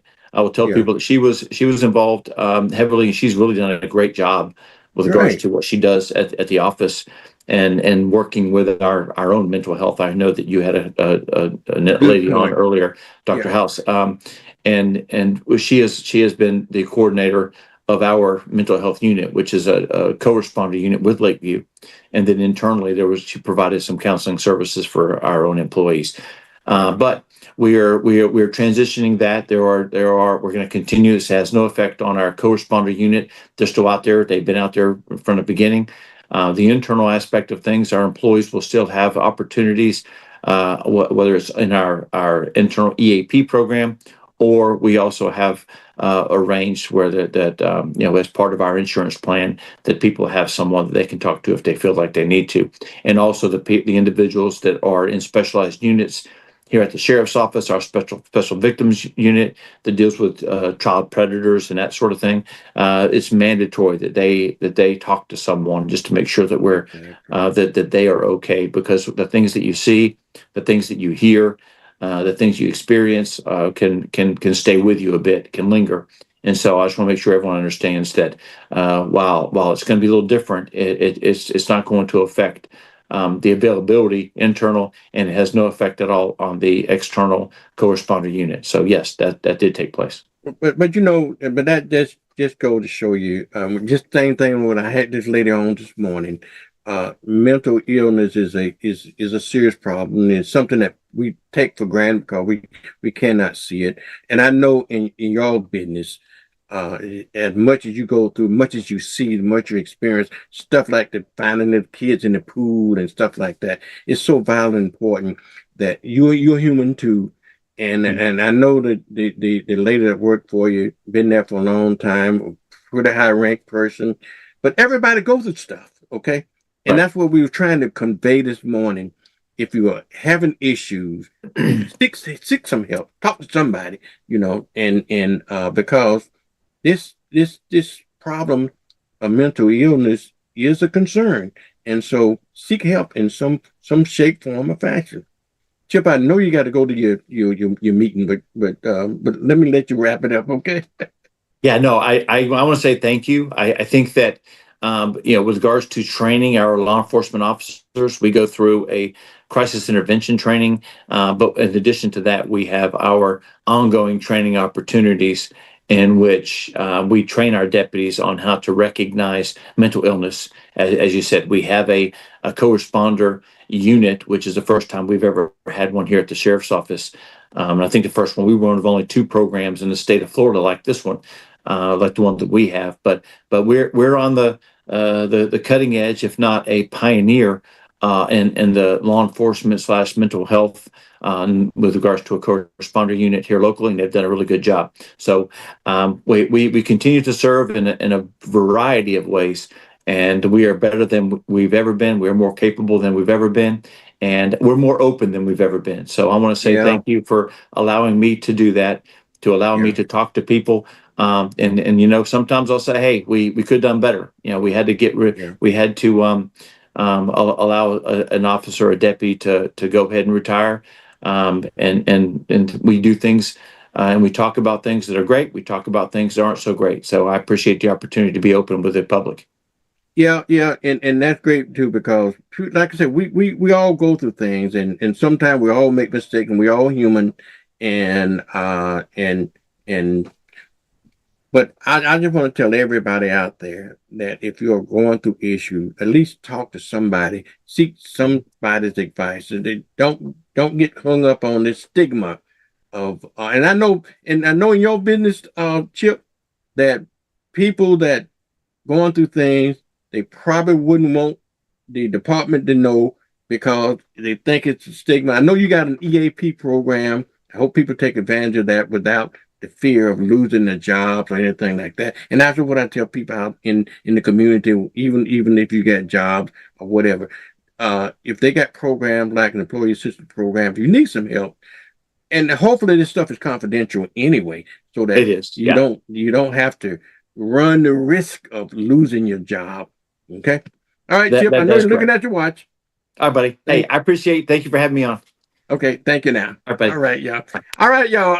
My time is about up anyway. That's Chair Chip Simmons. I really thank him for coming on every week and being transit and transparent and with us about what's happening in our communities. It's sometimes you have to make some hard decisions, and I know he lost a good employee this week. But anyway, y'all, I gotta get out of here, boy. I didn't realize time is passing on, but I still got a few minutes. I just want to talk to you about a few other things here before I go. Okay, before I go here, there's I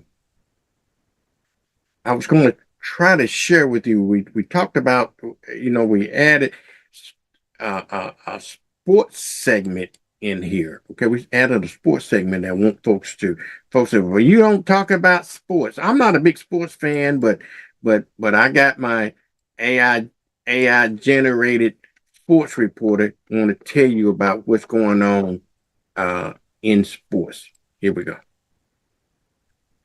Good morning, Vernon. I'm Orion with your WBQP Sports Report. Here's what's happening in sports this week. NBA Finals. The New York Knicks are celebrating their first NBA championship since 1973 after defeating the San Antonio Spurs in 5 games. Finals MVP Jalen Brunson led the Knicks to their 3rd title in franchise history, ending a 53-year championship drought and energizing basketball fans across New York. NHL Stanley Cup. The Carolina Hurricanes captured the Stanley Cup this week, defeating the Vegas Golden Knights 4-2. Carolina's championship marks its 2nd Stanley Cup title and ends a 20-year wait since winning the Cup in 2006. College World Series. The NCAA Men's College World Series Championship Series is underway in Omaha. Oklahoma defeated North Carolina 9-3 in Game 1 and entered Game 2 looking to clinch the national championship. North Carolina is attempting to force a decisive 3rd game. Major League Baseball. Major League Baseball is approaching the midpoint of the season as teams continue battling for division leads and wild card positioning. With the All-Star break on the horizon, contenders are beginning to separate themselves from the pack. FIFA World Cup. The 2026 FIFA World Cup continues with exciting group stage matches around the globe. National teams are competing for spots in the knockout round as fans worldwide follow one of the largest sporting events in history. Local sports.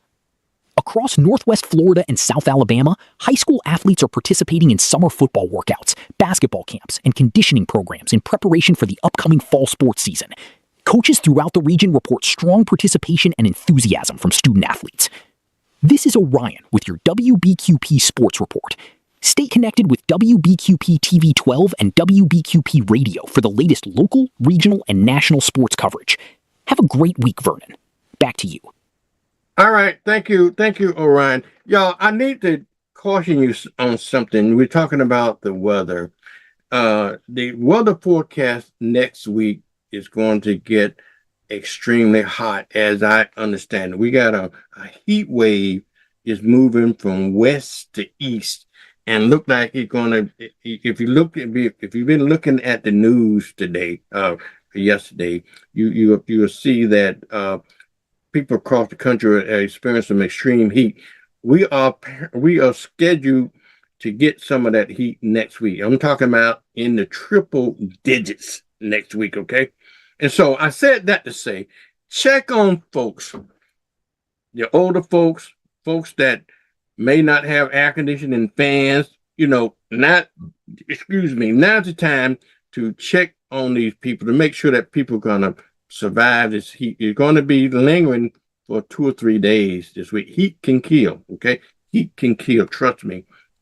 So if you know somebody that don't have an air conditioner, maybe you can help them out. Maybe you can help them get a little small 5,000 watt air conditioner, put in the window for them, or give them a fan or something like that.